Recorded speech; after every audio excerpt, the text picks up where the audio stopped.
வணக்க மக்களே, அனைவருக்கும் வணக்கம். இன்றைக்கி நம்ம இந்த ஒரு வீடியோவில் எதை பற்றி பார்க்க போகிறோம் அப்படின்னு பார்த்தீங்கன்னா, தமிழக அரசு போக்குவரத்து கழகங்களில் வந்திருக்க முக்கியமான அறிவிப்புகளை பற்றி இந்த ஒரு வீடியோவில் நம்ம பார்க்கலாங்க. மக்களை, நீங்கள் நம்முடைய சேனலை முதல் முறையாக பார்க்குறீங்க அப்படின்னா மறக்காமல் ஒரு சப்ஸ்கிரைப் பெல்லில் கிளிக் பண்ணி வச்சுக்கோங்க. போக்குவரத்து கழகத்தில் ரொம்ப நாட்களுக்கு அப்புறம் ஒரு மிகப்பெரிய ஒரு அறிவிப்பு வந்திருக்கு. தமிழக அரசு போக்குவரத்து கழகங்களில் காலி பணியிடங்களை நிரப்புவது குறித்து முதலமைச்சர் விஜய் அவர்கள் எப்பொழுது அந்த அறிவிப்பை வெளியிட இருக்காரு. பேருந்துகளுடைய கட்டணம் அதிரடி உயர்வு தன்னிச்சையாக முடிவெடுக்கும் தனியார் பேருந்து உரிமையாளர்கள். இந்த பேருந்துகளுடைய உரிமத்தை போக்குவரத்து துறை அமைச்சர் பார்த்திபன் அவர்கள் உடனடியாக ரத்து செய்வாரா என்ன அப்படின்றது எல்லாமே வீடியோவில் பார்க்கலாம் வாங்க. சென்னை, சேலம், தருமபுரி, கிருஷ்ணகிரி, திருவண்ணாமலை என பல்வேறு மாவட்டங்களில் எந்த வித முன்னறிவிப்புமின்றி தனியார் நகர பேருந்துகளின் கட்டணம் ரூபாய் 19 வரை அதிரடியாக உயர்த்தப்பட்டுள்ளது. பொதுமக்கள் கடும் அதிர்ச்சி அடைஞ்சிருக்கிறாங்க.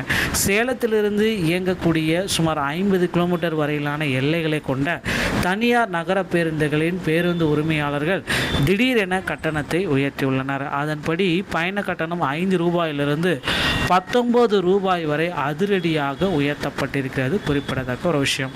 மேலும் சேலத்திலிருந்து அருகிலுள்ள வெளி மாவட்டங்களுக்கு செல்லும் தனியார் பேருந்துகளின் கட்டணமும் உயர்த்தப்பட்டுள்ளது.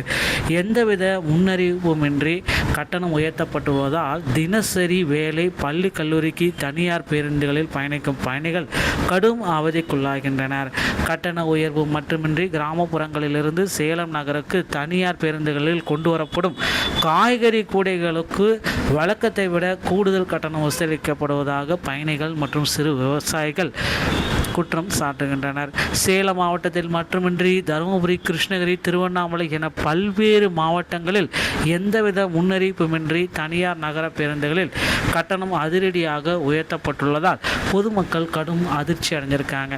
பள்ளி, கல்லூரி மாணவர்கள், தொழிலாளர்கள், அரசு மற்றும் தனியார் நிறுவன ஊழியர்கள், சிறு விவசாயிகள் என நாள்தோறும் ஆயிரக்கணக்கானோர் தனியார் பேருந்துகளை பயன்படுத்திட்டு வருகின்றனர். அரசு நிர்ணயித்த கட்டணத்தை விட கூடுதலாக வசூலிப்பதாக புகார்கள். பயணிகள், பொதுமக்களின் சுமையை கருத்தில் கொண்டு சம்பந்தப்பட்ட தனியார் பேருந்துகள் மீது அரசு உரிய நடவடிக்கை எடுக்க வேண்டும் என வலியுறுத்தியிருக்காங்க. ஸோ இதுக்கு என்ன, போக்குவரத்து துறையுடைய அமைச்சர் இருக்கக்கூடிய சேலம் மாவட்டத்திலேயே இது நடந்திருக்கிறது தான் ஒரு வேதனைக்குரிய செயல். ஸோ போக்குவரத்து துறை அமைச்சர் பார்த்தீங்கன்னா பார்த்திபன் சேலம் மாவட்டத்தை சொந்த ஊராக கொண்டிருக்காரு. அவருடைய மாவட்டத்திலேயே தனியார் பேருந்துகள் ஒரு மிகப்பெரிய ஒரு கொள்ளை அடிச்சிட்டு இருக்காங்க. இதற்கு போக்குவரத்து துறை அமைச்சர் உரிய நடவடிக்கை எடுப்பாரா? அப்படி எடுக்கப்பட்டால் அந்த பேருந்துகளுடைய உரிமத்தை உடனடியாக ரத்து செய்வாரா, இல்லை அந்த பேருந்துகளுக்கு அபராதம் விதிக்கப்படுமா? சரி, அரசாங்க அறிவிப்பு இல்லாமல் அந்த பேருந்துகளுடைய உரிமத்தை ரத்து செஞ்சுட்டா அந்த பேருந்துகளை நம்பி இருக்கும் குடும்பங்கள் என்னாகும்? ஸோ இப்படி பல தரப்பட்ட கேள்விகள் பார்த்தீங்கன்னா இதில் எழுந்துட்டுருக்கு.